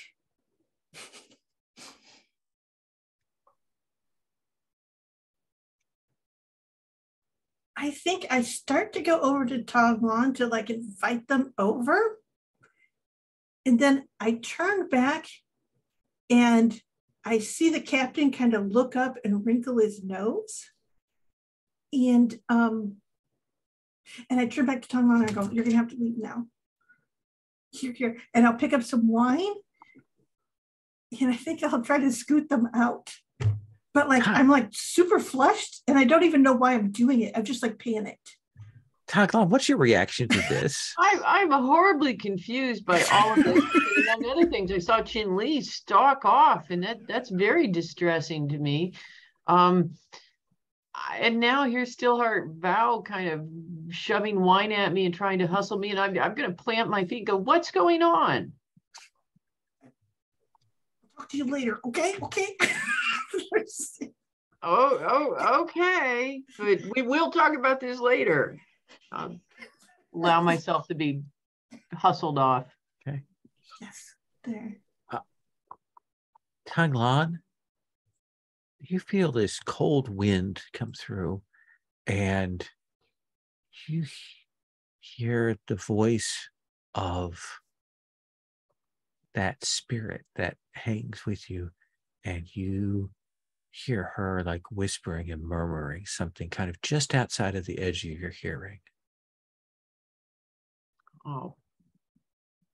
Pause and try to listen harder. Oh, no. This scent. How is it possible? No. He's dead. And then she gets silent again.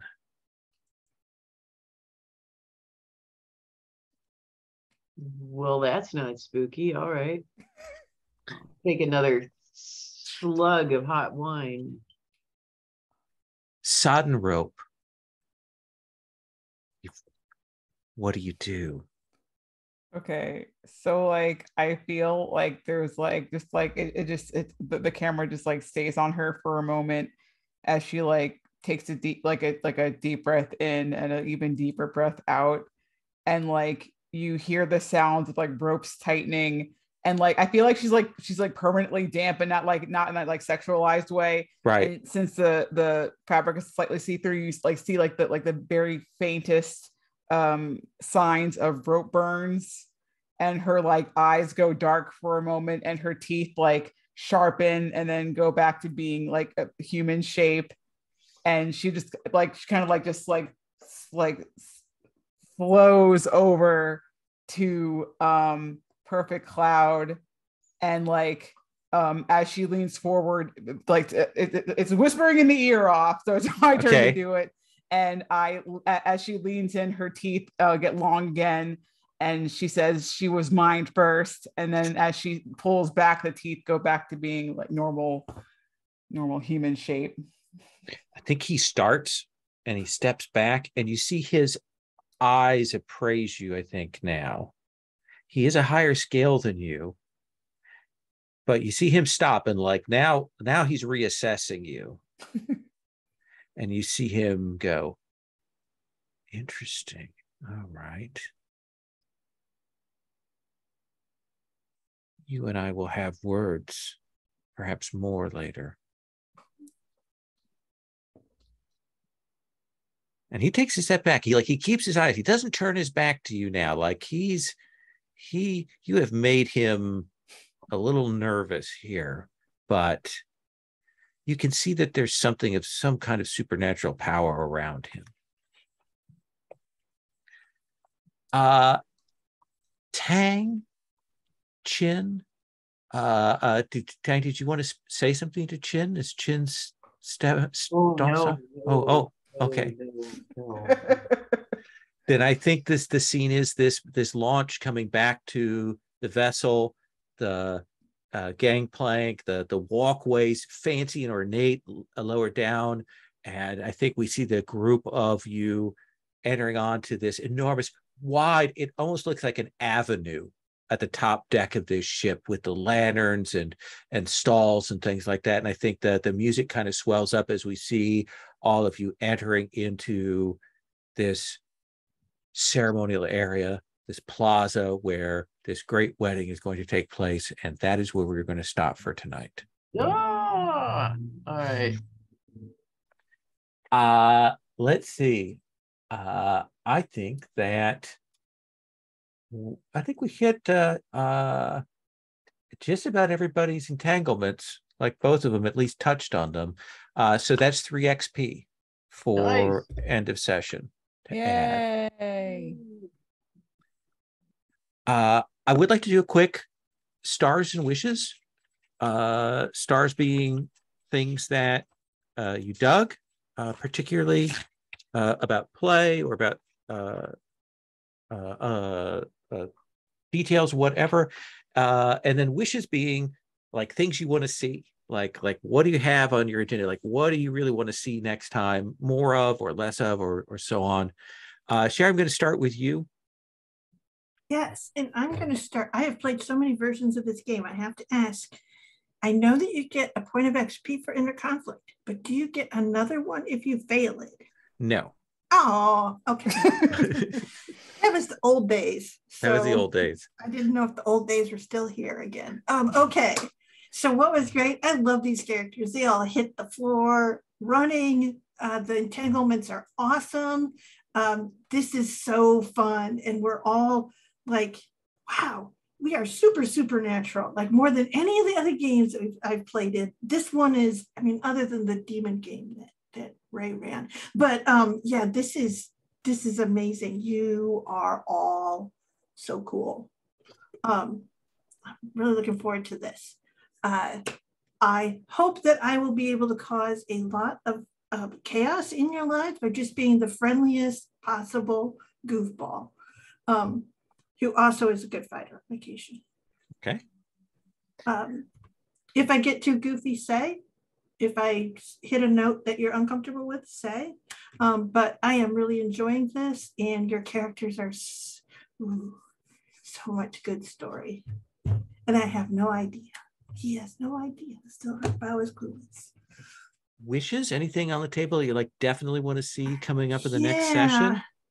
I think I like the whole thing with Sodden Rope, like manifesting the shark figure princess or something shark like. I would love if they could have a sort of passing encounter where like literally Stillheart Bao doesn't recognize who it is that he's encountering in that moment. Does that make any sense? Like there's a very different side, at least to his sense of things. Okay. Maybe see some different sides, the magical side. Exactly. Yeah? Okay. Doesn't realize that it's Sodden Rope. Cat. As always, when you're running stuff, I admire the kind of the atmospheric stuff that you do and how you involve all the senses and make it. I love the kind of sodden heat of the summer. As far as like stuff I would like to see more of, I enjoy the banter. That's my favorite side of the game. It's just the character interactions. So I don't want to say like more of it. I enjoy it. Let's keep it up.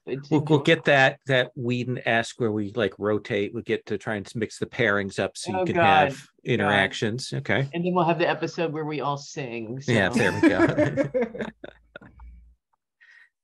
go. Whitney, stars, wishes? Yeah, that was a really cool like intro to us all like being badasses in our own conventional or unconventional ways. And that we've already, and like you said, and so I think we like all like pinged all our entanglements on the first episode, which is pretty impressive. Yeah. My wishes is part of Sherry's wishes is like I want to use Emperor of the Underworld so bad. Okay. Because yes, to touch on Sherry's wish, but also I want Huijing to find to see what has become of Zhao Yubo, since she's a different person now. Awesome. And Agatha.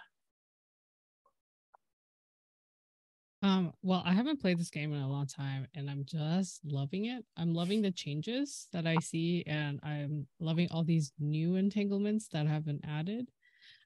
So it's just reminding me of why I love this game so much. So that's a star, a general star for the system. And then also a star to you, Lol, just for how tight you run the like, so like session 0/session 1, like I don't know how you do it. I've tried and I have failed, so I always respect that, like, and the way that you're just like able to weave in everyone's entanglements, I feel like that's very impressive. So that's a star. That's a star. And then my other star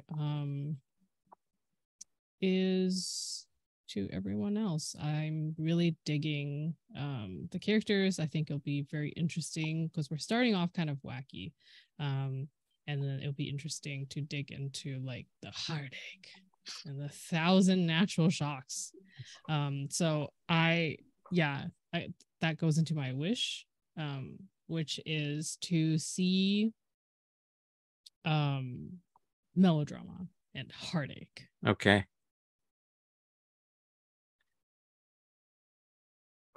Heartache. A little bit of the darkness beneath the surface. I like that. And the pain of the romance.